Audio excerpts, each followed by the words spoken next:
Welcome to the Gentleman's Talk, where the podcast talks about a man's battle with mental health, his personal experiences, and his journey to be a better soul. Hosted by James Dean Littlejohn.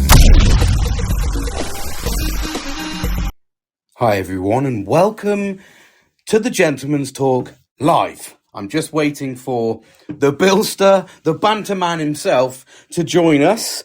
I've just sent him an invite. I am absolutely bollocks. I've had a week from hell.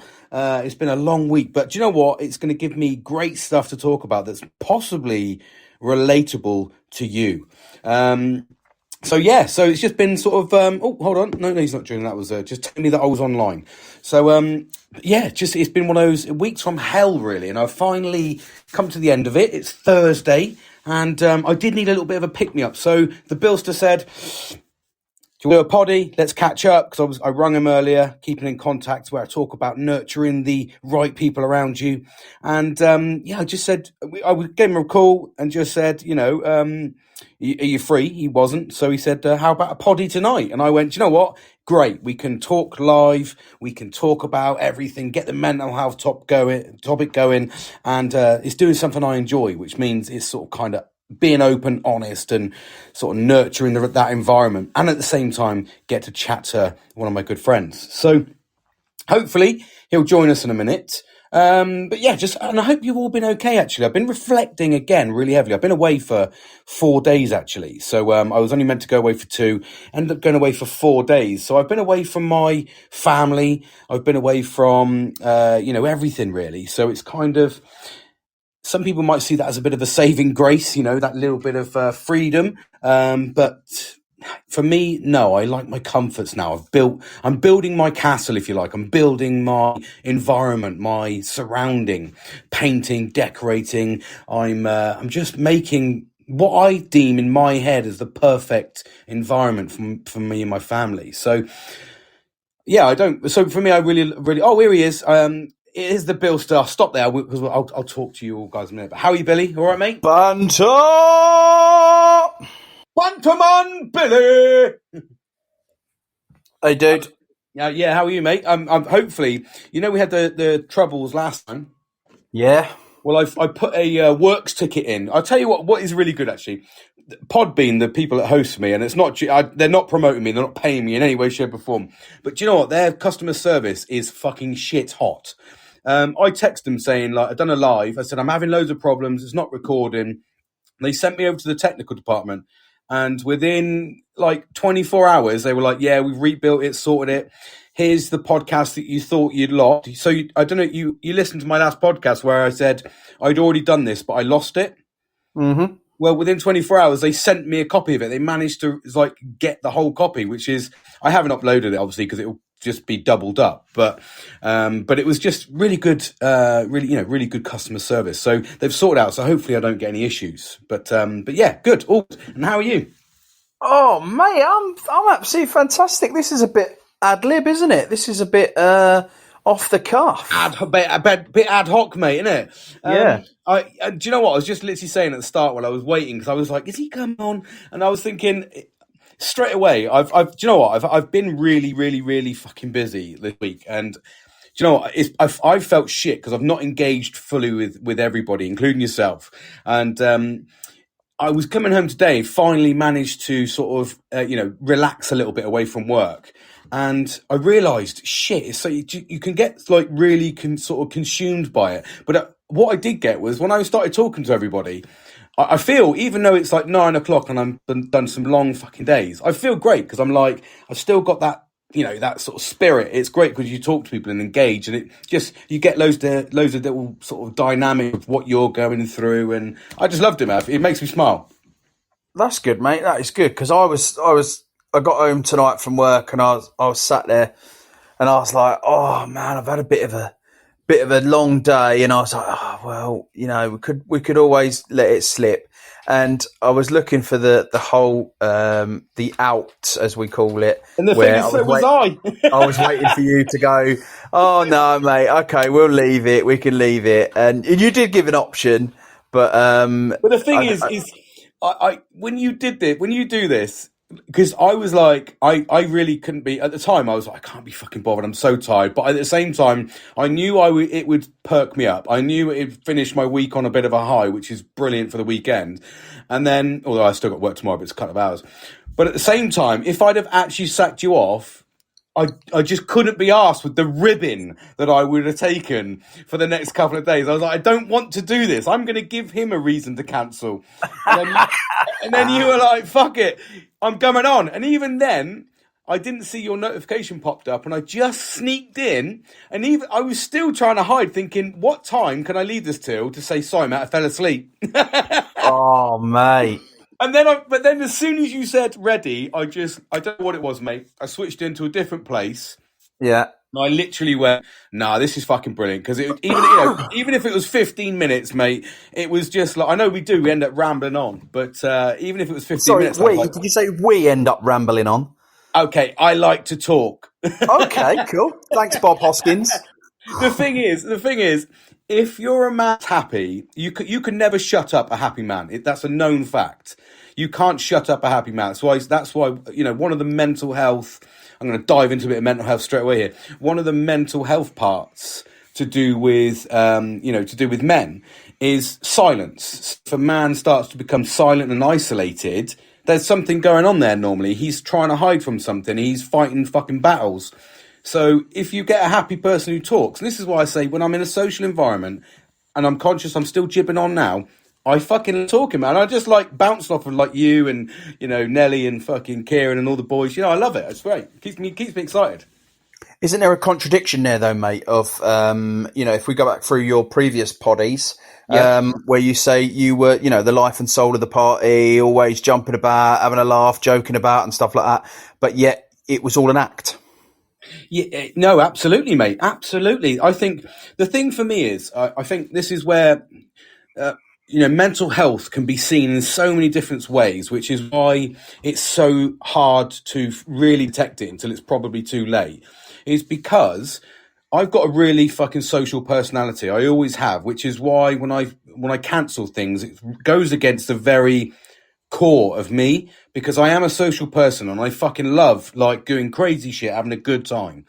So, but what people didn't see is when I was putting on that social face for everybody around me, I was doing that, but it was tearing me up. It was emotionally exhausting to do that. I used to go home and go back to my room and I just not fucking sleep because I was so overdriven with the lies that I was saying, because I was trying to, although I found it easy to a sense because it was my natural personality, but inside I was fucking arguing with people. I was fucking shouting, and then I'd go home and that's when I'd be isolated.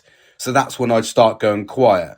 And you'd probably notice a bit of a pattern if I started cancelling on you. And like Kieran will know, for a year we didn't, and we worked with each other for a year. We didn't fucking socialise at all. And that was the time that he saw me at Christmas and almost he broke down into tears. We were drinking, and I'm not saying that drinking's a reason, because he missed me organising things. And that's the ticket. That's the bit for me. If you notice a difference in me, the thing you'll notice in me is when I stop organising things and I stop socialising, that's when you need to worry. So if I don't organise an event or a party or come round here and do something, then normally that's a problem for me. Okay, well, there we go. Nelster. Kieran, watch out for that. If he doesn't invite you round to the Clock and Balls, I knew you'd fucking say. Then clearly there's something wrong. Mate, you'll be on the Clock and Balls, mate, because I need a photo for my fucking board. So I'm hoping when you're coming across down south in Christmas, we're going to sort some out, mate. Yeah, well, hopefully I've got something in the pipeline, mate. I was just going to do like a couple of days, but what I'm going to ultimately do is nearly a week and try and just, kill two birds with one stone, meet up with, all the guys, and hopefully, if it suits obviously all yours diary, just have a couple of days around your neck of the woods, mate, and finally get in the clock and balls and have a pint Absolutely, mate. And like of dragon soup. You can fuck off. You're not. That doesn't go across my threshold, mate. You will be fucking barred for. I can't do dragon soup, mate. You know that. Shit is brutal. But no, we'll get you. We'll absolutely get you over here and over to mine, and then we'll even tie it in hopefully with. I know Nelly was looking at doing a beach day, beach night. So he was gonna get his missus to drop us off into town. Drop us onto the beach. We were going to get a fucking a little barbecue. We were going to make a little fire and just sit there and chew the fat on the beach. Obviously, weather depending because it is the fucking British. But and then go back to Nelsters. So for the night, so we got a couple of good things happening there. So absolutely, I think it'll make an amazing Christmas, mate. I think it'll just be sounds good. And of course, we've got the head chef.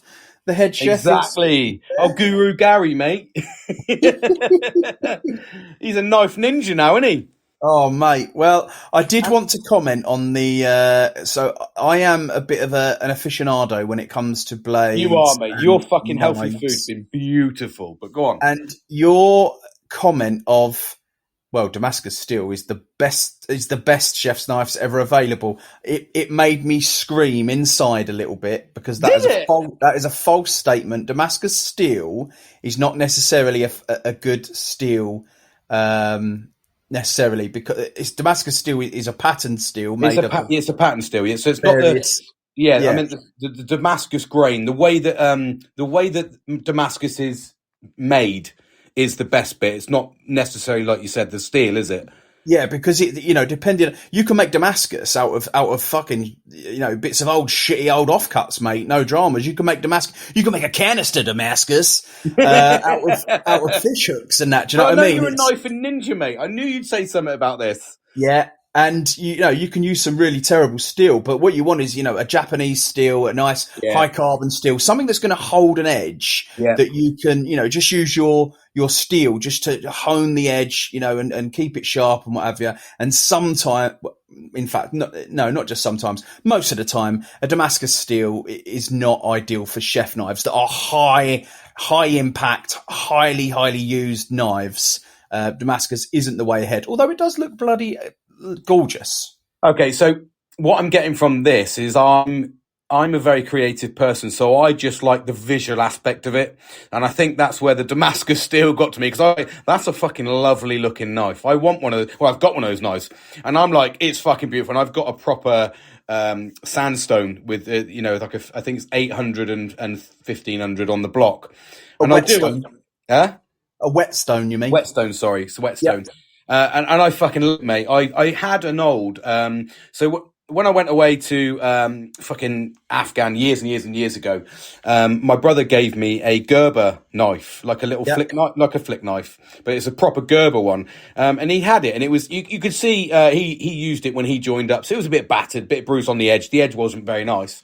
Yeah. Anyway, I found it so we're talking must have been fucking 10 years ago, probably. No, it would have been 13 years ago when I went out there, and I've had this knife and I was cleaning up the shed and I fucking found it, and I was like, it was beautiful, mate. So I took it all apart nicely, professionally, and I just absolutely honed the fucking blade in, mate, and I showed it to my brother. I took all the little knocks out, and he was like, that's amazing. And I actually said, do you want it back? He was like, no. So I've still got the original Gerber pouch and everything. Oh, nice, mate. Nice. And you got some memories tied to that as well. I have, mate. And like I say, as soon as I found it, I found it with the. Do you remember the old yellow combats? I know they do the green ones now. The yellow ones, the sand ones. Yeah. When these, the old flat caps you used to get for a beret, instead of a beret, you had a flat cap, like a what do they call it? A fucking pie hat or whatever it is. Did you ever see one of them? The pie hat. What are you on about? So my old man, I think he had it specially made. Actually, I think someone made it for him. Like, do you know the old, like they look like a Scotch pie, like and they've got like a little tiny sort of band around it. Oh, the actual Afghan type hats. Yeah. No, it was. So what he'd done is, I think he'd had somebody that took the combats, and then put the sand coloured combats and made it into a hat. So like instead of a you're talking beret, about a jungle hat. yeah, like a jungle hat, yeah. Yeah. So we had one of those, and my dad had desert rats on it, and he had where he was when he was in the Gulf.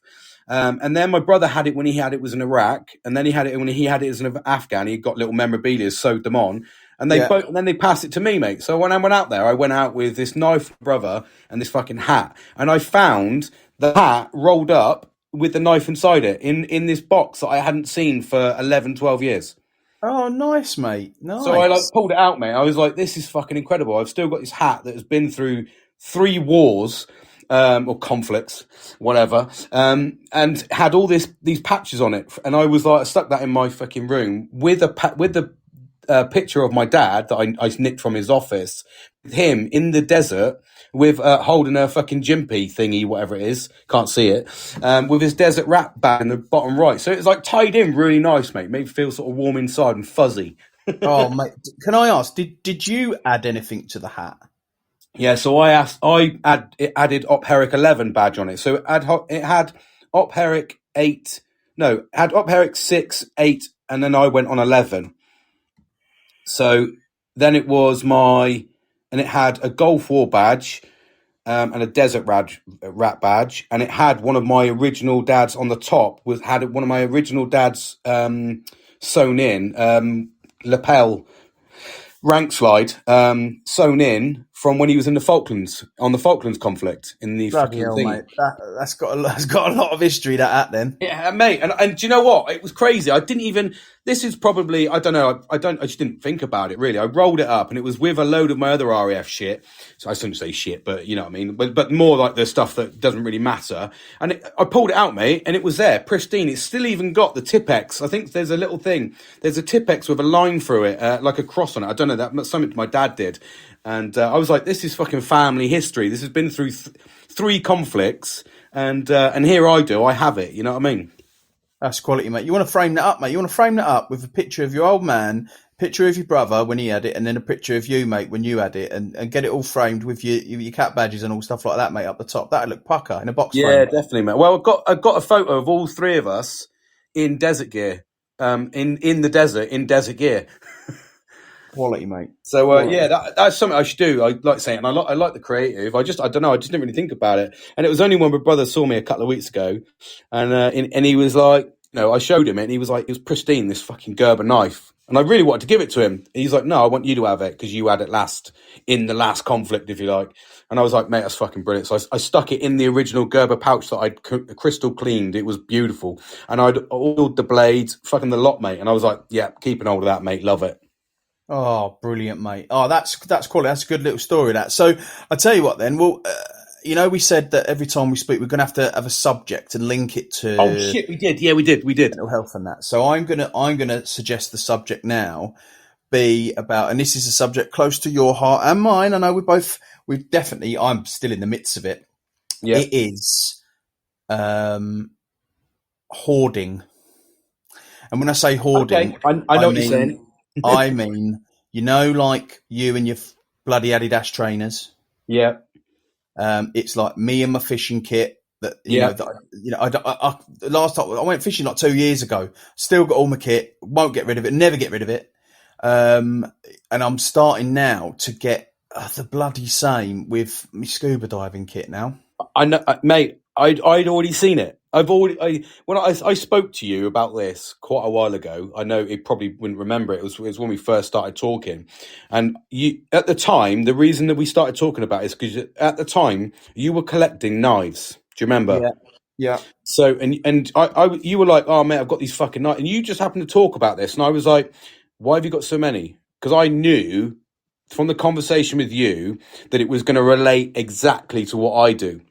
And then I remember having a conversation with you and I said, well, why are you doing that? And you were like, well, I like getting the fucking buzz from getting something nice, opening a packet. And then I said, I stick it in a fucking drawer. And then I was like, mate, it's what I do with everything. I buy the best of everything. I mount it. I've got a fucking £450 fucking Valentino Rossi helmet, right? That I don't even have a fucking motorbike now. You ain't got a motorbike anymore, mate. That's what I mean. But it's sat there. and it's like, and it's on a plinth, and I'm just like, what? And I've got these fucking snowboards, mate, that have been painted. It looks nice, but again, it's just me. Again, it's my addiction. I mean, I'm glad it's not a really bad addiction, but it's 100%. Don't get me wrong. I'm not like one of these people that really have a massive mental health problem where they're saving like newspapers and empty tins of beans, and do you know what I mean? It's not like that. No. They have to keep it all. I don't know what the fuck. I don't know how they think that's ever gonna. I don't know what they get out of that. Do you know what I mean? Mate, do you know what? And do you know, I can tell you what I possibly think they get out of that. And the reason I say this is because I had this conversation with my dad. Now, I spoke to my dad because my dad is borderline fucking hoarder. Not to that extent. He doesn't collect cans and all that sort of shit. But I mean, he doesn't want to let shit go. He'll have bits of fucking rope here. He'll have fucking this there. And I know men do that on a level. We all keep wires because we don't know when we're going to need a wire for a fucking Nokia that attaches to a fax machine. We don't, but we just do that. And guarantee, mate, I was looking for a fucking Ethernet cable the other day and I didn't have one because my fucking missus said, chuck it out. I was like, you dickhead. Don't listen to a fucking one when it says chucking out my leads. But I was chatting to him and I just happened to be talking. We were doing some DIY and I said to him, why do you hoard stuff, Dad? You're an ex-military person. You're crystal fucking clean. You know, in the sense, he's always pride. He's always got fucking lovely stuff on and everything. And I'm like, you really care for yourself. So you're not mentally unstable. Why are you holding on to these bits and bobs? Why do I go in the back of the fucking thing and find cans and stuff like that? But the old beer can and stuff. And he's like, do you know what it is, son? I'm fucking 70. Almost 70, and I don't want to let stuff go. I'm really holding on to the memories. Everything feels like a memory to me. Wow. And I was like, I never looked at it like that because I'm not, and I don't say it, my fucking dad is, we all know it's fucking devastating when they get older and you don't know what's around the corner. You absolutely don't. And, for me, it's just listening to somebody that thinks like that. Because my dad's always been like that since his cancer. And we know this is a close subject for both of us. But he turned around and you could sort of see the depths of where your mind takes you. And it's quite powerful. And I never looked at it like that. I never went, well, why are you fucking old? And you go into, if you say, for instance, you went into an old person's home and we all complained about the clutter. They've got something everywhere, haven't they? They've got fucking ornaments all over. Like, like, what the fuck are you doing? This is fucking madness. And it's because they think that everything is attached to a memory and they don't want to lose that aspect. So an item of clothing I might have bought him, or a tie. And my dad's got like fucking 50 ties. And I'm like, what are you doing, mate? He's like, because every single tie is a memory. And I know that that's a memory jogger for me. So my mental health wants to hold on to it. And then he's got my mum's side, who's like, get rid of this shit. It's fucking crazy. Because she's got a different mindset to him. And I'm like, well, I'm relatable to that. And you often find a lot of men are like that. And you look at a lot of the hoarders you see on TV programs, a lot of them are men. Yeah. Yeah. So, but I think that our aspect is slightly different, isn't it? I think our aspect is certainly for me, I don't know if it's relatable for you, but I like the addiction of buying something and then looking at it and comparing it to the next one and then seeing a few of them and then displaying them. And then I do inherently forget them. I'll stick them in the attic, but I won't let go because, again, I've earned it. I've built it up. It feels like a part of me.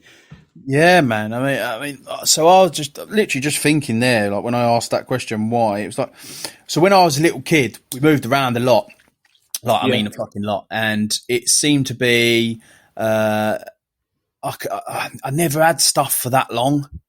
Do you know what I mean? I never had stuff for that long, or I'd have stuff and then all of a sudden we'd move and it'd be I don't know, left in the house or it was left in the loft and I'd never see it again. Or I don't know, maybe my mum done it on purpose, just fucking she didn't want me having it. I don't know, but I never seemed to have stuff for ages, right? And then as sort of like I started settle in, and we stayed in a place for a long time. I didn't have stuff for that long because my old man was he would just sell stuff. Now, when looking back, we weren't well off. We were quite poor, but Right. it was, when I think back to it now, it was like he was selling stuff because we needed electric. You know what I mean? Beer, not beer, milk or bread, sorry. Yeah, bread, to get the shopping in. The bare essentials to get by. Yeah, and it weren't like, I mean, it was like, it was stuff that I didn't really fucking need, do you know what I mean? But it'd be sold, and I'd be like, I'd be pissed off. And I didn't kind of look at it back then as, well, actually, I probably would have been more pissed off if we never had heating in the house and we didn't have any electric. Do you know what I mean? Oh, absolutely. But you're young. You don't think like that. You don't think like that. All you think is, well, last week I was learning to play the keyboard, and now I haven't got a fucking keyboard anymore. It's fucking gone. So it's like I don't know. So maybe it's that I'm sort of kind of like hold on to things to go, look, I've got this, and I can keep it and stuff like that. But also the same as you, maybe a little bit different is. For some reason, I get this like gratitude out of when I went through that. I'm looking. I've got the three of these Swiss Army knives here that I can hear you. I can hear you clicking it. Yeah, I'm clicking it. So one of them's like from my birth year. Yeah. It was made then. One of them's got some engraving on it that I had done, and another one, I don't know why, I wanted a set, right? Anyway, when I was going through my knives, it was I got like almost like a sense of achievement when people went, oh, that's a rare one, or oh, that's a nice collection. But yeah, it wouldn't do. Doesn't benefit me in any other fucking way. You're not in the fucking the mountainous fucking wild forest of Canada where you're knocking shit down all the time. And do you know what else the worst thing is as well? Like, I mean, these are of course UK legal. These ones that I've got here, but half the time you can't carry them around anymore. You can't, mate. You're in prison, mate. Now you get nicked, mate. You get nicked. Like, you could go out with a butter knife, mate, and you're doing two. That's it, mate. That is it. Do you know what I mean? So it's not as if it's not as if I'm off camping every bloody week and needing it all the time. Or I'm not out. I don't live in the woods or anything like that. I'm not using it on a daily basis. And I just think to myself, what the bloody hell are you doing? But same detail, mate. They're sitting down in this. I bought a specific like a snap-on toolbox to put them all in. And display them. Whoever sees them? No one, apart from me. And every now and again, I go in the garage. I've never seen them, mate. And I know, mate. That's what I mean. You didn't even go, do you want to see my knives? I'd have been fucking right fruited up, mate. No, I've had two knives like custom made, as in I actually commissioned them to be made to my specific designs. And then from watching Forged in Fire, I went, right, my missus got me a day at an old forge to start from scratch and make my own design, my own thing. And I made that one, and that bloody lovely. How many times do you think I've used that? That one time? Just literally once I got it from the forge, and that was it. Haven't touched it since, mate. Do you know what I mean? I would fucking love a custom knife. I know, mate. And that's the thing. You could be knocking them out and enjoying it, mate, and then fucking saying, little bit of fucking sideline, mate, little bit of side hustle. I know, but guess what? Never let it go. Never let it go. And now it's got to the stage now of my scuba gear, so it's becoming a running joke now down at the scuba club. I turn up and they go, "Come on then, Bill. What have you bought this week?" Oh my God, mate! Honestly, it's already got that bad. Wow. And I went, "No, I haven't bought anything." And they were like, "Sure." And I'm actually, yeah. I'm seeing you on Facebook asking about tags. Can I get some, please? Oh, mate. Billy's commented at like fucking 10:15. I was like, mate, he needs to go to sleep, not buying shit on fucking Facebook. But the thing is, I'm the same, mate. I'm absolutely like, do you know what, mate? I didn't do it because I didn't trust the site. But your old Billy Miller approves. Yeah. Like, you can buy stamps that you just basically walk around a self-stamper and you fucking stamp it in. Yeah. So you walk around. So I was looking at this and I was putting in your fucking photo because I was like, I'll get a gift for fucking Billster. And I went to this site and I didn't trust the fucking payment thing. So I'm coming up with another plan because I've got some plans for you guys. I'm going to do some custom stuff myself. I walked into the Lamborghini showroom the other day and I was going to buy you a Lamborghini, but I just didn't trust the payment type either. So, and do you know what, Billy? If you don't trust it, you know what you got to do. You've got to walk away, mate. And that's what I've done. That's what I'm glad you're backing me up on this one. I was this close. I'm fucking proud of you, mate. I was like, Jim's going to love this Lamborghini. Oh, which one was it? Do you know? Was it like we're talking 60, 70K just as a cheap one? Yeah, it was top of the range, mate. I mean, I said to him, all the bells and whistles. He wouldn't have anything less. Nothing less. And yeah, but he said, yeah, there you go, mate. There's the card machine, all above board. And I went, I don't trust it. I walked out. Did you? Yeah. So, and so you're safe. You saved money and you've got a goodwill story for me, mate. That is, and I'm proud of you for walking away. You know what I mean? But anyway, mine wasn't nowhere near that, mate. But yeah, let's get back to your story where you nearly bought me something. No, you dick. Because I was like talking. I don't even know where I've gone. You've digressed so much. What was I saying? You didn't trust the payment thing. You nearly bought a stamp. No, before I digressed into that, I was talking about gifts, wasn't I? Yeah, stamp gift. Oh yeah. So no, anyway. So yeah, I was saying. So I was going to get you that gift. Why was I talking about this stamp gift? I fucking completely thrown me, mate. You said, oh, we'll have to listen back to it. It's something knives. Knives. Let's talk about gifts. Oh, that's it. Yeah. So I was talking about how you like. Yeah. So you haven't made a fucking knife. Exactly. Yeah. So and I'm saying the same. I've got loads of stuff. That's it. And I was talking about making custom stuff. I've got the same, and I don't use it. I don't utilize that stuff to its full effect. It's wasted. It doesn't gain me anything, but it could gain you a lot, but we don't choose to dive into that area. We tend to buy it, stick it inside, never look at it again, or get it out every now and then. Go. I did it with 10 watches. I think I had 10 watches in my drawer, in a fucking case, and all the batteries are dead, all of them. So and 9 of them I've not fucking ever worn. Oh mate, don't get me started. And they're £25 a new fucking battery, mate. And I'm thinking to myself. And you couldn't even sell them now because they're not classic. They're just Hugo Boss ones. But at the same time, they were £100 each. That's almost £1,000 in watches that are now clattering around in a fucking drawer upstairs, doing nothing. Mate. And I'm just like, how fucking stupid. But that's the addiction, though. That's the problem. And whenever you search mental health, whenever you look at mental health, it's a big aspect. You're overspending. You're compensating for something. You're trying to get that. Yeah, you're holding on to something. I don't know what it is. I mean, even last night, I'm onto this site now called Vinted. You ever heard of that? Yes, I know Vinted, mate. It's an app, isn't it, as well? It's an app, yeah, and it's basically like I suppose it's like a charity shop. It's a second-hand shop for people just sell their stuff. Is it Twig? I don't know what Twig is. There's another app, Twig, and basically you sell all your second-hand gear, but it's like good quality stuff. Mate, honestly, I have bought quite a lot of stuff off of this Vinted site, right? And stuff, it's definitely not a seller's site, mate. If you're looking to make a lot of money, you ain't getting that because it is a buyer's site, mate. I'm getting stuff for like astronomically cheap bloody prices just because I'm chancing my arm and going, okay, right, it's up for 30 quid, and I'm being a twat because I'll kick off about people on Facebook would do it, but I go, yeah, it's up for 30 quid. Would you take 20 quid? And people are going, yeah, because they just want to get rid of their stuff. They're these people that aren't like me and aren't hoarders. They can let stuff go, and they're going, well, I don't wear this anymore, and 20 quid's better in my pocket than that bloody jacket sat in the wardrobe. Yeah. But anyway, so I've started bloody buying stuff on there now because I'm getting bargains, and I'm going, well, even if I don't use this, I could still sell it.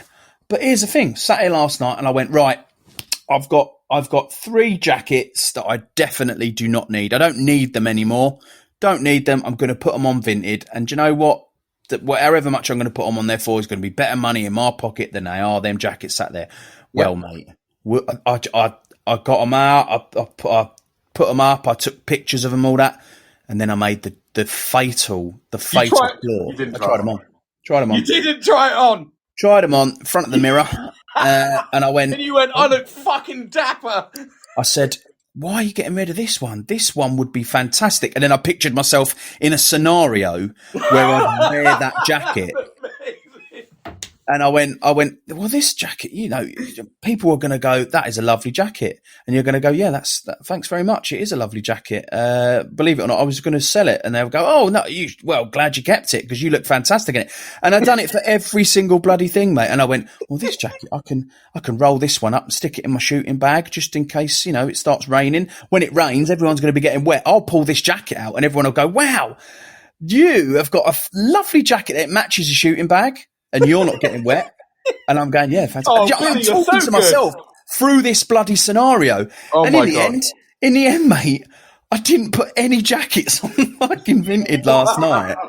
Have you thought about therapy, mate? Oh, God, I think I need it, mate, with this. Do you know what I mean? One of the jackets that I've got, right, that I was going to sell last night, I've never worn it. Like literally never worn it. It was a jacket that I rolled up. It went into a little canoe bag at the bottom of a day sack for if I ever went out and, just done a little bit of rambling, a little bit hill walking or something like that. And then it got transferred into another day sack that I used to bring, and I used to call it a save a shoot day. So that if I ever went on like a game shoot or something like that and I got so wrapped, I could get into this day sack and it had everything. It had a pack of fags in there. It had binoculars in there. It had some spare cartridges. It had everything, including the waterproof trousers and this waterproof jacket, which was perfect for it, right? Never ever, still haven't worn it to this day, right? And I went, fuck it, I'll get rid of it. Put it on last night and I went, no, you can't get rid of that. What happens? What happens when you are fishing, right? Now, bearing in mind, I've got about 4 or 5 already, like fishing jackets. Do you know what I mean? For all weathers. And I went, what about you might need it when you're fishing because you might forget your other big jacket or the weather might not have suited it that you needed your big waterproof jacket. So you've got this one in your bag ready to pull out.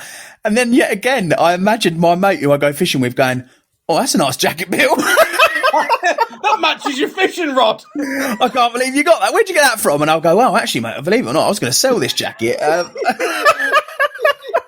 Such a dick.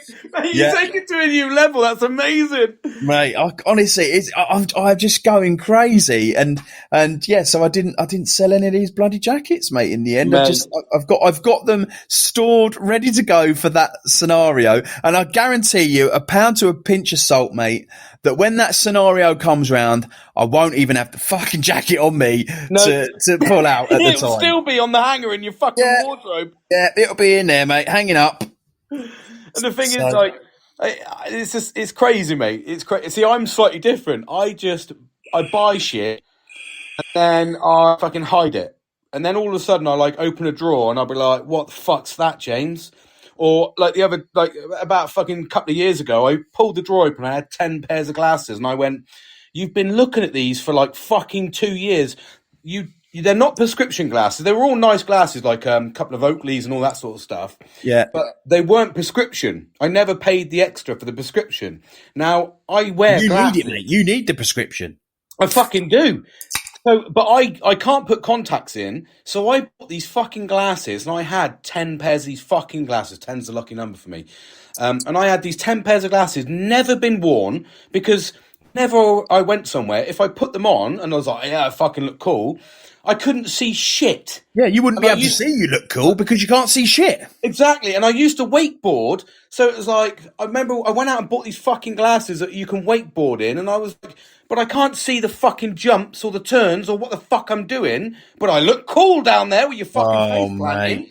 So, mate, I did it. And I gave it away in the end. I said, Kieran, mate, do you want a couple of pairs of glasses?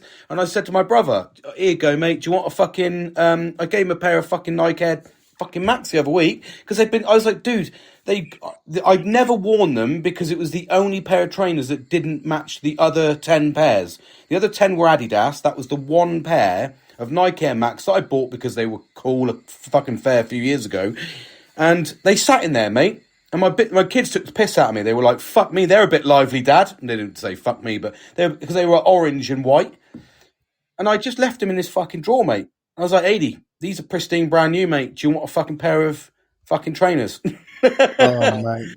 And it's like, but that's me. I just hide it away, and then and that's what I do. And then every now and then I'll pull it out, and I will get to the point where I almost now I think because I'm, getting back onto the mental health aspect a little bit, is the sense because I'm getting, I suppose, better and I don't mean better as in but I look after myself a lot better. Things are becoming a bit easier, and I am seeing a bit more with clarity. Although, we all have these shit fucking times, they do become less and less. But what that's done is it stopped me massively spending, because, I've trying to sort of focus more on, building and DIY. So I do spend the money, but I try and invest the money rather than actually spend it now on stuff that only I can benefit in. So now I turn it into fucking my nice grass or my internal fucking bar. And that's because I think I look at that more as an investment, because it's for everybody. So I've tried to channel my addiction into it's still expensive. It's probably more expensive actually, because when you're buying fucking 3 massive sheets of drywall and all the fucking the bits and bobs to make a walk-in wardrobe, it's not as cheap as you fucking think. But it's that investment aspect. It looks nice, and we live here for the next 10 fucking years, Well, yeah, you've got to treat yourself, mate. And if you can kind of keep up with that, treating yourself, and it sort of benefits everyone. Then you're laughing, mate. You're absolutely laughing. You got to. You just it's getting that balance, and I know that when you're in that mental health space and things are sort of overwhelming, and I know we can talk, we can go into debt, and we can go into the other things that can be crippling when you've got that mental health. And I think if you've got a switched on, head, you can you have an ability to try and not get into too much debt. But there is people out there that do all of that with an addiction and get themselves into debt. And then that's when it spirals out of control. And that's where I think absolutely, keeping up with the healthy eating, the healthy body, exercise, reflection, meditation, whatever floats your boat for your quiet time, that helps you. I'm not saying it's going to stop your mental health, but that helps you to hopefully be able to manage those addiction points, if you know what I mean. Yeah, mate. And that's the that's the evil part of it, isn't it? We all like nice things. We all like, a hobby and stuff like that. But when it's, when you can't afford to live that way anymore, you've got to really reassess the situation and make a change, because there is no common sense in getting yourself into debt over these things that ultimately they don't really matter. But the sad thing is, and I'm not ashamed to say, but my debt was considerable. Almost £10,000 fucking pounds on my own. Bearing in mind I had a family, but at the time it was manageable because I had a job that made it so that I could pay that off. It just meant I would have to do fuck all for 3 years, which I never ever got to, because I had everything to just keep ticking over. It was always and that's the problem. It's not until you start seeing the clarity, like I have for the last 2 years, where I've gone, fuck me, I'm still paying for that problem. Although it's coming to an end because I'm working hard, that is a problem. It can keep going, and it can spiral out of control. I mean, £10,000 on your own is with a family, 3 fucking kids, and still paying, the mortgage sort of things and everything else as well. It was crippling, mate. And then your mental health spirals even more. Then you drive for promotion because you need more money, and then you panic. It's horrible. When I was a kid, right, every bloke, I reckon, was the same, right? When I was a kid at school, the clothes that you wore and the things that you had mattered for some reason. It did. Like at my school, everything.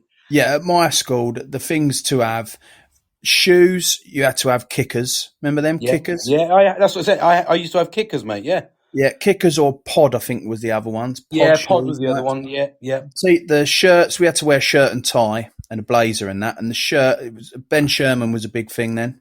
Yeah, it had to be a Ben Sherman. Had to be a Ben Sherman, mate, and all stuff like that. Do you know what I mean? And your PE kit and stuff like that, your football boots. You couldn't. I remember. Predators. Oh, well, mate, Puma Kings was the one. Puma Kings. And I remember, like I said a minute ago, this isn't a woe is me story. We didn't have that much money, mate, right? But it was, and I think back now and I kind of cringe going to my mum, fuck's sakes, mum, can you get me some kickers? And I'd have to wait till Christmas to get it, you know what I mean? And she'd save up and she'd get me these bloody kickers. And then one time I come home and I said to my mum, I said, oh, mum, need some football boots, right? And what did they get me? I think she come back from, there was this big shoe shop over like the industrial estate, right? Big shoe shop. And it was like, the low end brands. Yeah. Like high tech and stuff like that, right? And I remember she come back, she said, yeah, I got you these football boots, right? And they were like they were a bit of a crappy make. And I kicked off, mate, and I was like, oh, don't believe it, mum. I said, I can't go into school wearing these football boots. And she was like, but they're football boots, mate. You that's what you need. You to go and play football in them. We've got studs on them. And I was like, yeah, but you don't really, I can't really be seen wearing these.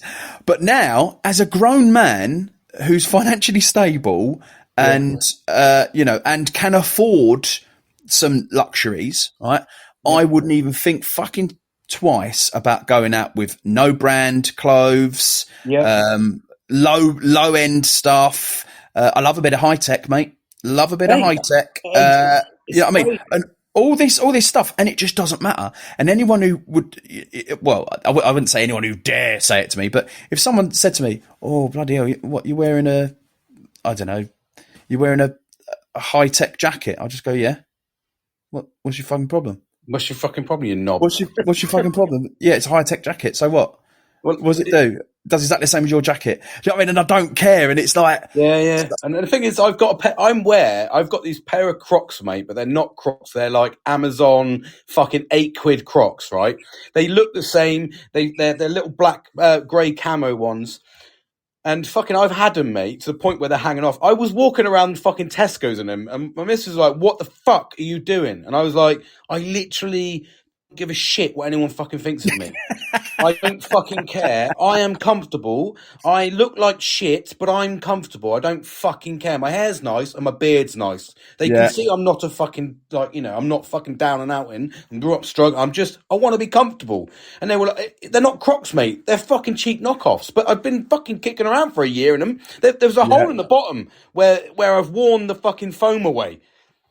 I've actually got clothes, mate, right? And this is the thing. I've actually still got clothes that I didn't realise how long that I've had them until you go, fucking hell. That was a long time ago when I got that, because you remembered like a memory of wearing that actual bit of clothing. Yeah. And and I've got stuff that's got to be 15 years old. Yeah. Like stuff. And thank God it fucking still fits me. You know what I mean? A little bit tighter than it used to be. Snug on, mate. You've gone for the fit, the muscle look, mate. Yeah. It's a muscle top now.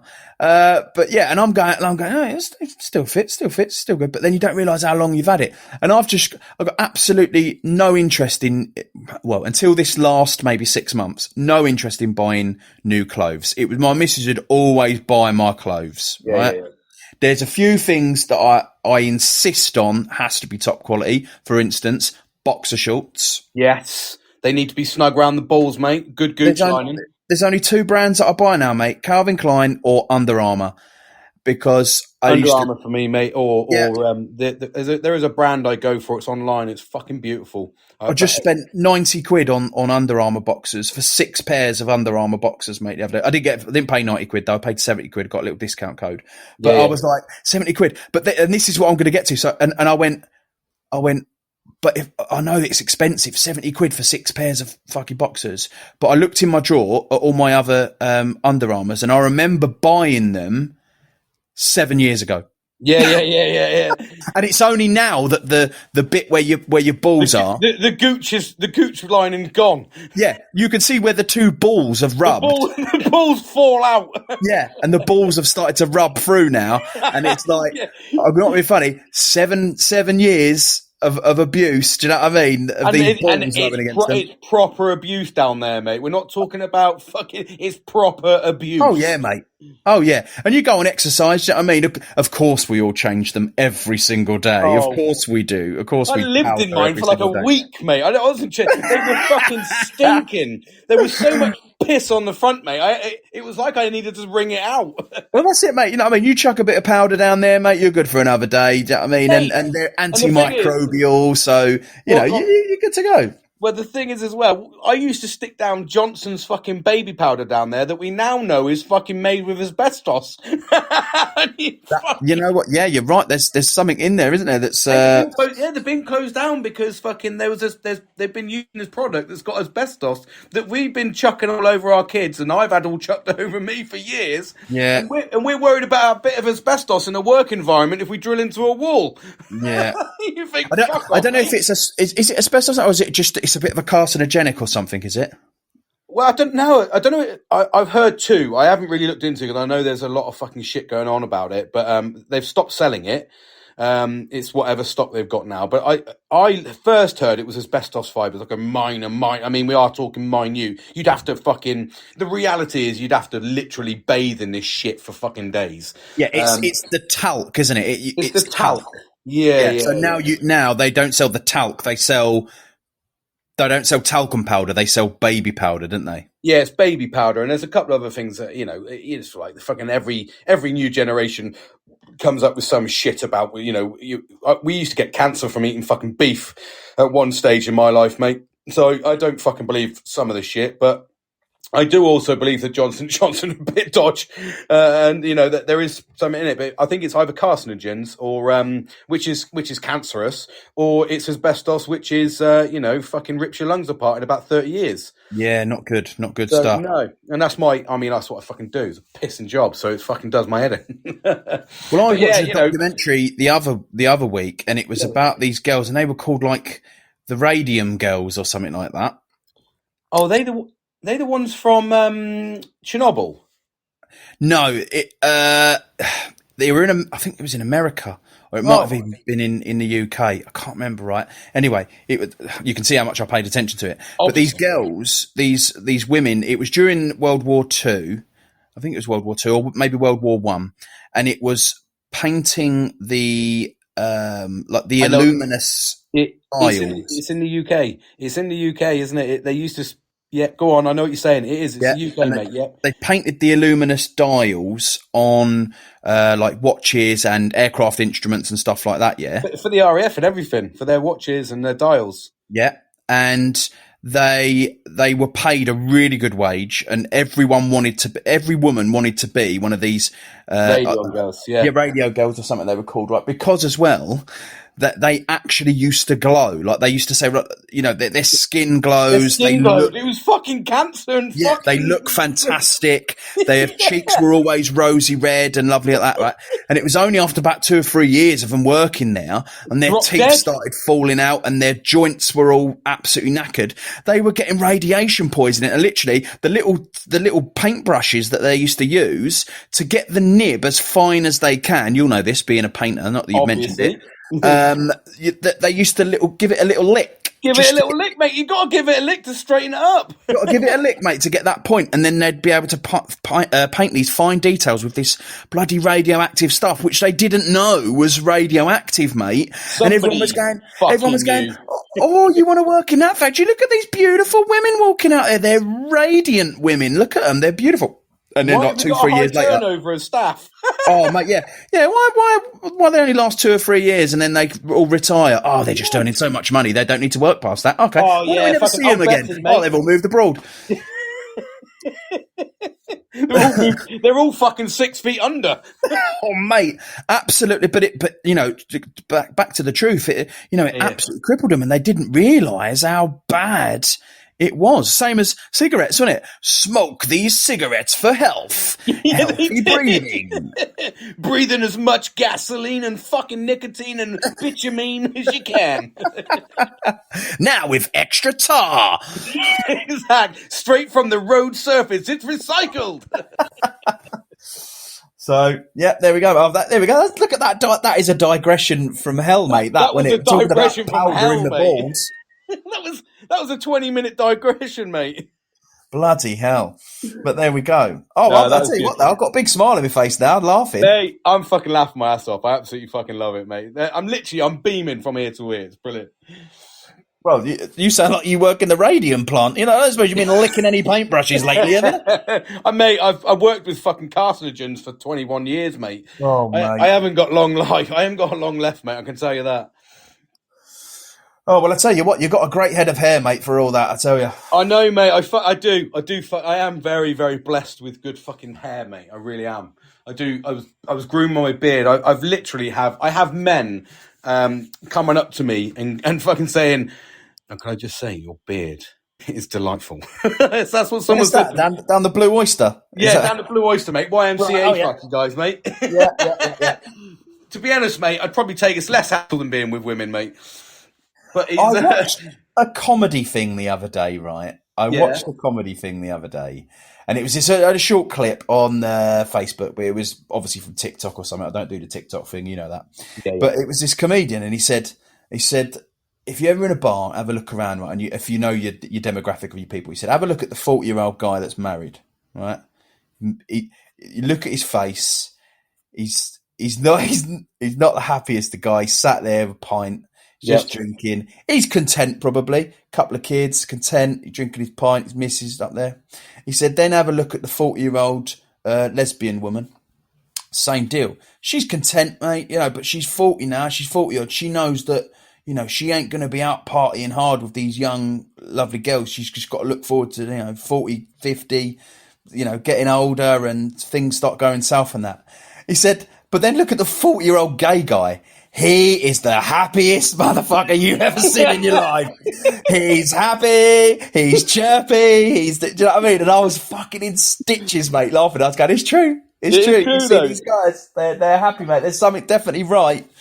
Mate, I tell you what, there's I was at a conference last week for 2 days. And these two colleagues I work with, and both of them are, they're gay. They're happy gay. They love it. I always get careful when I say this because I'm trying not to offend people, but it's not an offensive story. But they're really, really nice guys. They're fucking lovely. And there's this one guy, and he has the most infectious fucking laugh I've ever fucking heard. And all he did for the 2 days was laugh.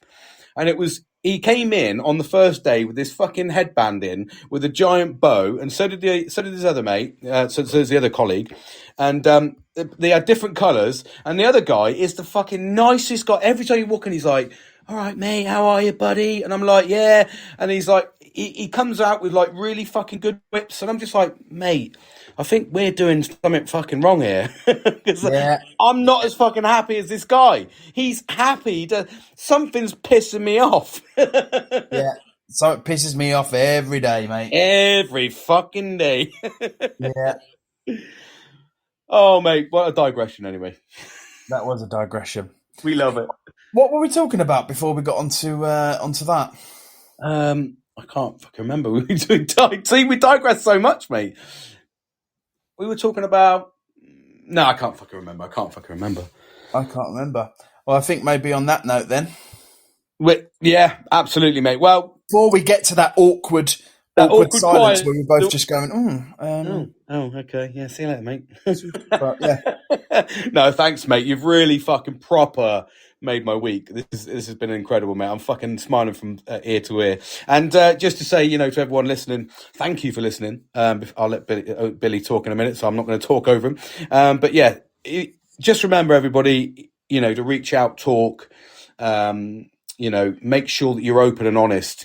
Try and keep engaged and try and do these things that we harp on about all the time in these lives, or the podcast I do. Absolutely try things, try and push yourself together, engage with the right people. As you've literally just heard now, the fucking laughs I'm having because I've got the right people around me, and it's absolutely incredible. Even today, chatting to Kieran in McDonald's, he was sat with me while I was waiting for my car to get done. Wait. What? Go on. You were in McDonald's? I was in McDonald's. I didn't, and I'm not going to lie, I did have a small hamburger and I had a coffee while he was having a milkshake.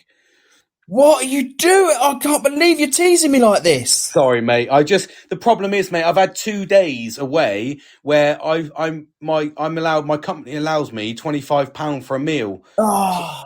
So I don't want to spend £25 on something fucking healthy when I had I didn't want to say, mate. Wednesday night, mate, I had a fucking hot and spicy chicken skewers, triple beer battered onion rings, 2 chickens, and a full platter of nachos with everything on it that feeds 4 people, mate. Right, I knew it back then, and I'm going to say it again now. Go on. You piece of shit. You piece. Mate, I've had such good fucking food, mate. I really have. Right, everyone, I'm butting in here now, right? So for those of you who don't know, right, that 4 of us that are in the positive vibes, right, we have all been on this health kick, right? And I have been smashing it. I've been rigid. No, not smashing it, but I wouldn't say smashing it, but I've been rigid, right? And I take pictures of all this food, this like salads. It's mainly salads. That's all it is, really. Salads with a bit of meat, like that's been boiled.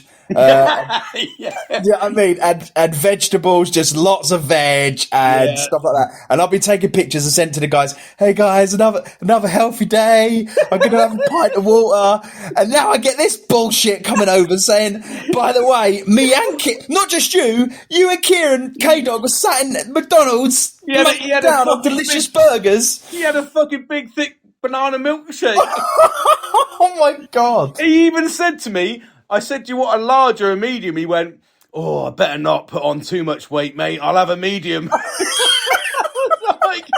was like, you fucking shit. He went, you going to get a hamburger? I was like, I shouldn't, but I'm not coming to McDonald's and not getting a hamburger. I tell you what, I'll make it even more healthy by taking out the pickles. Yeah, I did, mate. And I was like, and Kieran was like, you're right. I said, I've been eating I've had 3 days of full English breakfast every morning in a hotel. Oh, mate, what did you have on the breakfast? I had 3 sausages. Yeah. 2 pieces of dry cured bacon. Oh, God. Potato rosties. Oh. A black pudding. Yeah. Beans. Yeah. Buttered mushrooms. Portobello mushrooms. What eggs did you have? I had 2 poached. I always go poached, but they were the best poached eggs. Oh, man. And it came, well, they did something special for me because I was like, I'm going to be a bit healthy. Can you do me 2 slices of toast with smashed avocado and 2 poached eggs? And they came out, mate, and it was I went, the avocado's there, mate. You know what I mean? What, you had that with the full English? The full English, mate. Oh, my God. Oh, my God. Right, that's it now. You've destroyed me. I have put on the 3 pounds that I've lost in the last 3.5 weeks. Now, here's the thing, right? Monday morning when we do our weigh-ins and we all get on and we go, hi, guys. I'm not going to feel sorry for you now because I was going, on Monday, I went, hey, guys. You did.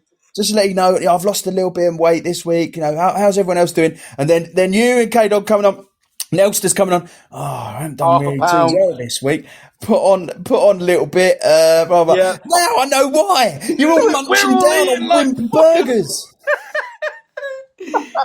We're all eating like pigs, mate. Even Kieran tonight was like, I was like, what are you doing tonight, mate? He's like, I'm having a movie night with the missus before she goes on shift for the 4 days.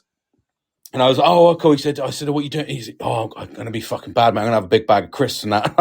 And a bottle of wine. And I was like, fucking hell. Oh, mate. Well, that on Saturday, I was literally upstairs. I was watching telly and because it was Halloween weekend, wasn't it? So my missus said, should we watch some scary films? I said, absolutely. Let's watch some scary films. I said, do you know what would go well with watching scary films? She says, what? I said, a big plate of nachos, fully loaded. Do you know what I mean? I was teasing myself. I was like, fully loaded with the cheese and the chilies and the salsa because I knew we never had it last night. Yeah, and I knew we never had it, right? And I went, look, and it'll be all the salsa. And she went in the kitchen and she went, what? Like this? And it was the bloody nacho kit. And I went, oh my God. So that's the only treat I've had in the last 3 odd weeks, mate. Wow. That they're nachos and that because I put the picture up, didn't I, on the page? You did, yeah. So that's my only treat. But I can't believe you guys have been chowing down on buckets of chicken and stuff. I didn't want to say anything because I'm going to work fucking hard this weekend, mate. But yeah, I wasn't fucking going away and I stayed in a spa hotel for 4 nights. Oh, you got to. I was like, I'm here. I've got a sauna, swimming pool. It's one of the McDonald's fucking hotel fucking chains, mate. I sat in the gold room on the first night eating fucking beer battered onion rings, triple cooked fucking fries, and a Cajun chicken burger, mate. It was lathered in fucking garlic mayo. Was it in a brioche bun? In a brioche fucking bun that was Oh, mate, toasted, you know it's a mate. good burger when it comes in a brioche. Yeah, and honestly, mate, it was like, and I mean, it was that fucking nice, mate, and that good that it was like, I think it was like 20, I think like £23. I spent 50p out of my own money for this little meal. Oh, worth it though. Oh, absolute, mate. I went up to bed. I felt so guilty. Did it come with coleslaw? Huh? Did it have any coleslaw? Yeah, coleslaw, lettuce. No, I had no tomatoes, and it could have come with tomatoes and cheese, but I don't like the both. So it would have been Monterey Jack or whatever it was. Oh, I like Monterey Jack. So yeah, I fucking destroyed it, mate. I absolutely destroyed it. And then I don't blame you. I don't blame you. But at the same time, for dinner, I ate healthy. Go on. Chicken chow mein.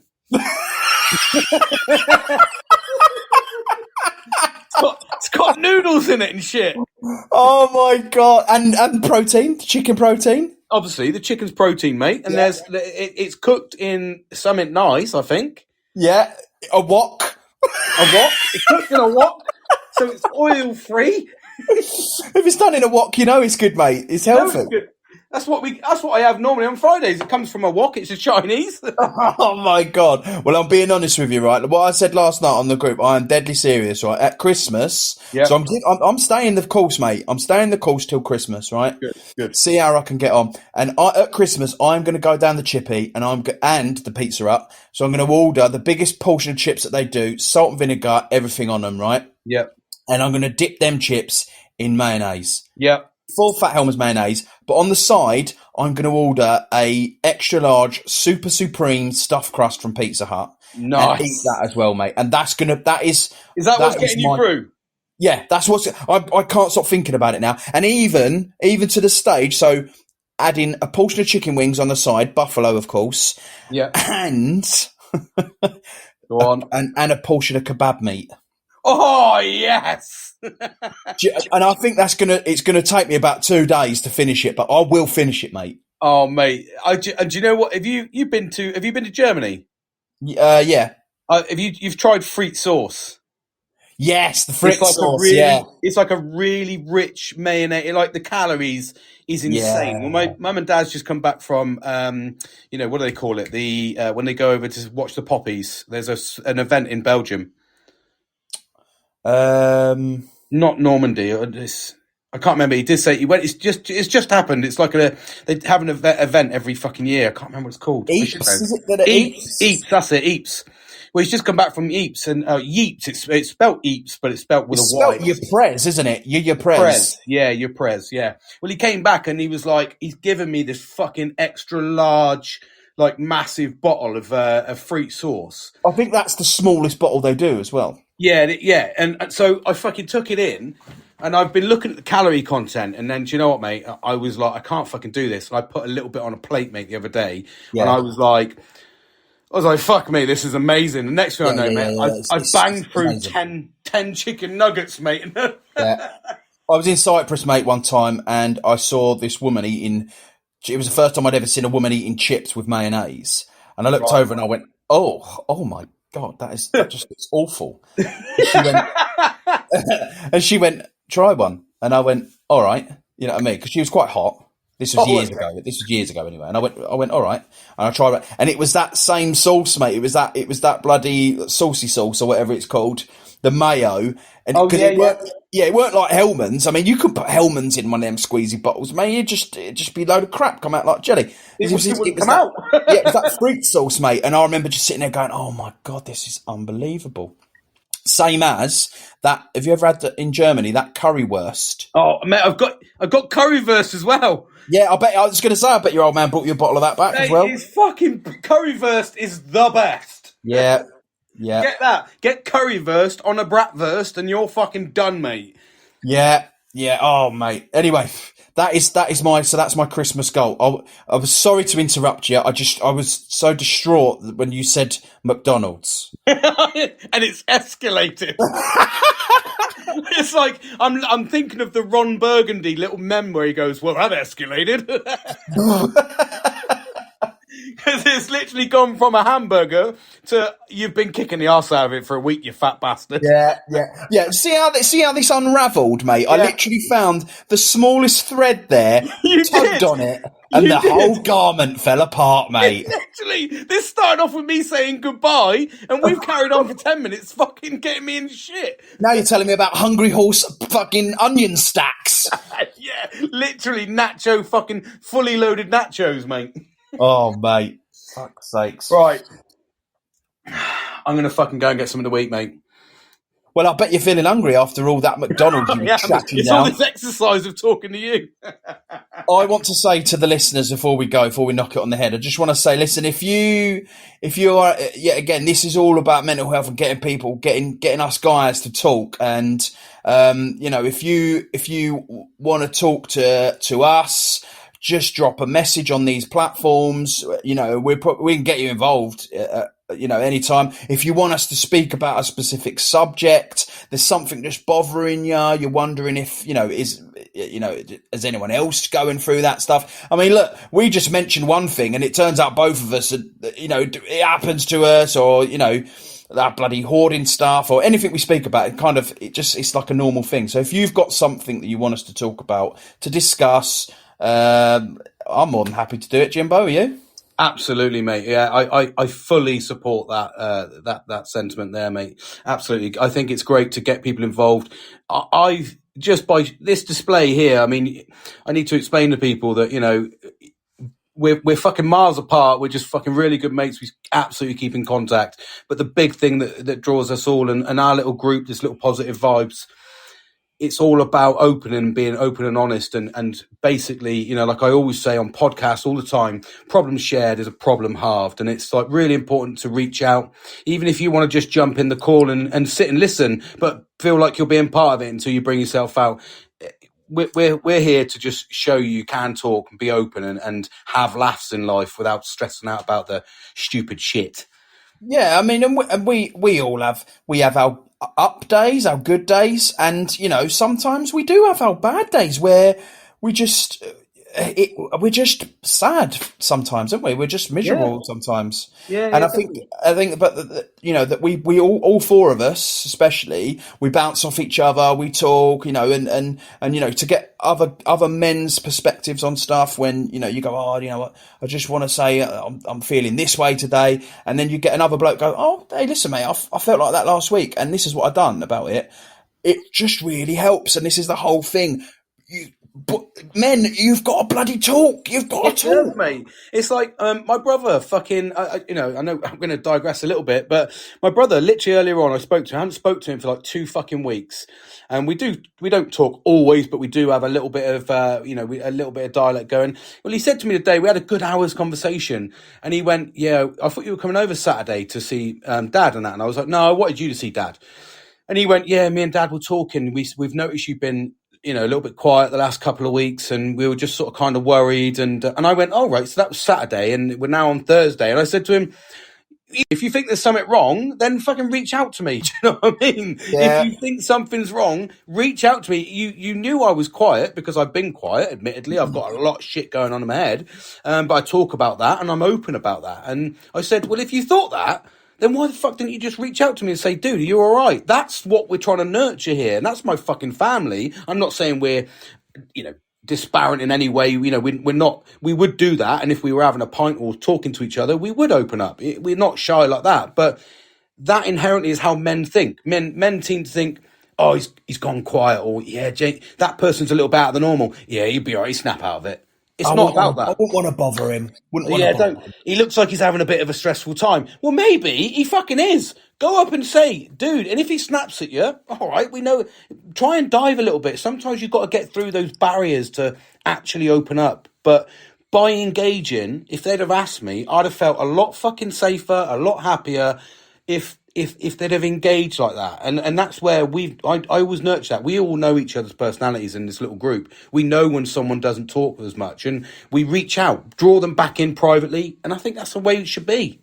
I have, honestly, and I challenge everyone who listens to this to, at some point, over the next week, 2 weeks, month or anything, just if you ask someone, because if you're listening from outside the UK, right, one of the British sayings is "You're right." That's how we greet each other. We say "You're right," and you go "Yeah, yeah," like that, and you never actually get an answer. Yeah, like that, right? That's your answer. You get, or you'll get "You're right," so you'll get "all right" back, or he'll get you. You'll go "You're right," and they'll go "Yeah, you." Yeah. Yeah. Do you know what I mean? It's mental, right? But I challenge you all to, if you speak to someone, or you notice someone at work, or at, a social club that you go to, or sporting things that you do, hobbies, and they just seem a little bit off, just ask them if they're all right, and then they go, yeah, like that. Just go, but are you really all right though, mate? And just take that extra little time. I do it at work myself now. I say to people, "You're right," and they go, "Yeah, all right," and I go, "Anything you want to chat about?" And I tell you what, 9 times out of 10, they go, "No, what do you want about?" They don't. But sometimes that one person, mate, and they go, "Actually, yeah, I didn't come in for that, but any chance you've got 2 minutes?" And that's it. That's how it starts, mate. Yeah, and that's that thread.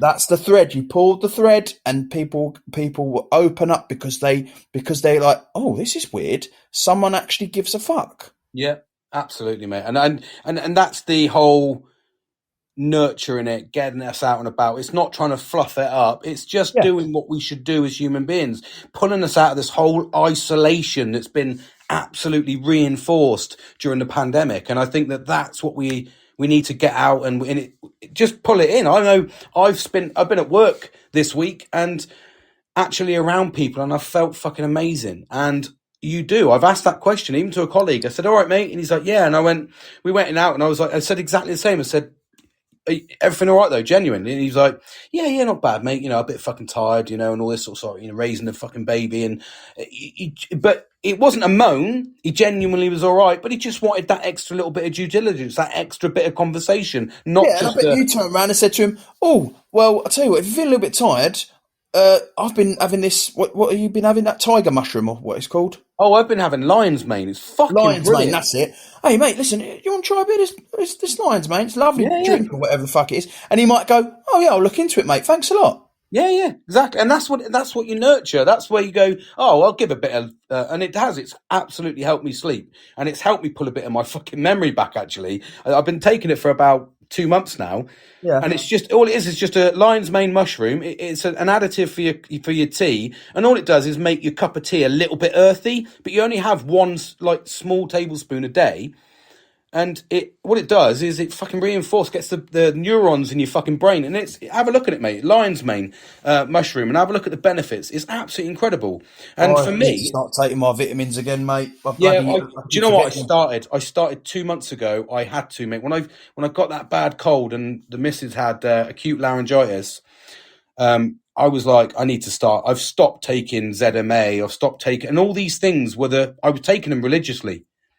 I was religiously taking ZMA, which is like zinc, magnesium, and alpha, B alpha, beta alpha, or B plus, whatever. I don't fucking know. There's another one I don't really know. And I was taking cod liver oil because I don't eat a lot of fish.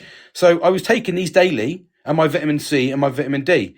And now I was just stopped, mate. I just went, fuck it, and I started feeling rough. Wow. So it's like you do need it. We've got I'm reading everywhere at the moment. All humans have got a massive magnesium deficiency, and you should be taking a certain amount of milligrams a day. I mean, I know that maybe they've got a backlog of magnesium and they're trying to shift a few pallets. I don't know. It could potentially be. I don't know. It's just like, get a couple of adverts out. We got an extra couple of pallets to shift. Yeah. Well, they done it with toilet roll, didn't they? In COVID. Exactly. The minute they mentioned you're going to run out of shitter roll, people were buying it, and everyone's going, "There's a shortage of it." There weren't a fucking shortage of it. If you'd have just bought the normal 4 fucking rolls that you buy, it would have been absolutely fine. But you bought 96 fucking rolls. Mate, there was a woman, she went to the shop afterwards and tried to hand the 200 back, and they were like, "No, you bought them, you prick." She's like, "But I don't need them." Who the fuck has 200 rolls of... I don't even go for... do you even do 200 rolls of flu roll yourself in a lifetime? I don't know. I don't know, mate. I don't know. because you never use a full roll. If you're going to fucking work, you might only use your little bit. But if you calculated it, would you even get through? I don't even think you'd get probably, I mean, if you're going to be optimistic, half your fucking life. Why the fuck would you think you need to wipe your ass more because of COVID? I don't think you'd go through, I mean, I don't think I'd go through a whole roll in a week. No. So that's 50. So that's 52 rolls. So let's say we'll go for a whole roll every 2 weeks, right? Yeah. I mean, that's a bit optimistic because every single morning religiously. But, you know, you're looking at 25, 26. So 26 rolls potentially. Yeah. So that woman, she's going to have toilet roll for like 15 years. Yeah, I mean, but like, it just goes to show how batshit fucking crazy people can be. Yeah. I mean, what the fuck? When I was sat there and I was like, are you fucking joking? And they were like, oh, fucking bread's now a commodity. Oh, and I'm sat there going, fucking bread. I can make bread in my fucking house. Why the fuck do I need to worry? And I was just sat there going, I'm just fucking dumbfounded, mate. I'm befuddled. That's what I said. You couldn't even, I couldn't even get flour. I know. And you know what? It was all. This is. I tell you what, mate. It's just, that's what it is. They've got an extra couple of pallets. They chuck a couple of prime time fucking adverts on, mate, and the dickheads go out, or they say on the media, "Yeah, fucking bread shortage," and everyone's like, "Oh my fucking god!" Look, like it was Christmas, mate, and everyone was like, "I need to stock up. I need to get as much food for like 90 people for 2 days. Who's coming round? Oh, no one's coming round. It'll be out of date by the time it's fucking. By the time you get round to eating it." It fucking is. Like, the amount of times I'm like, I've gone to my mum's house and I've gone like, Mum, why is there 2 fucking brand new things of pate in the bin? She was like, I bought 4 and they went out of date. I was like, why'd you buy fucking 4? Pate doesn't run out, mate. Yeah. Yeah. No one's having pate for breakfast, lunch and dinner. No, they're not. For the rest of you've got enough pate, Mum, to fucking do your 2 fucking weeks. What the fuck are you doing? You have a dabble on it, a cracker. You're not going to sit there and start fucking, like, you know, putting it in a blender and trying to juice it. And that's the thing. Pate isn't like a staple, is it? It's not like you go, hang on, I'll just go get bread, potatoes, eggs, milk, pate. It's fatty as fuck. It's I mean, don't get me wrong. I love pate. I love it. I fucking love it, mate. But it's a treat. It's not. But it's a treat. I'll buy it once a month. Pate sandwich. Yeah. No, I don't get home and go, what's for lunch? Pot noodle, pate sandwich. Exactly. Bag of potato, cheese and onion. What do you want in your dinner for tomorrow, kids? Pate. Nobody's ever said that. They go peanut butter or fucking Nutella. They don't go, oh, it's got to be pate or I'm fucking disappointed. But so, what do you mean it's not Brussels pate? I like it chunky. If it ain't Brussels, you can fuck off. I don't even know that Brussels was I'm not even getting to that, but I don't even fucking know. I thought Brussels was fucking chocolate, but I don't know. Anyway, on that note. Yeah, thank you everyone for listening. I hope you've enjoyed it. Exactly, sentiments. We'll get it wrapped up this time. Sentiments as well. Jump on, say hello, reach out, contact us. All of the really amazing stuff. Please just join in. It's absolutely incredible. I love these poddies. So yeah, jump on and say hello. Cheers, Bill Sir. I really appreciate your time, mate. Thank you. Absolutely no dramas. See you later, everyone. Until next time, banter. Banter.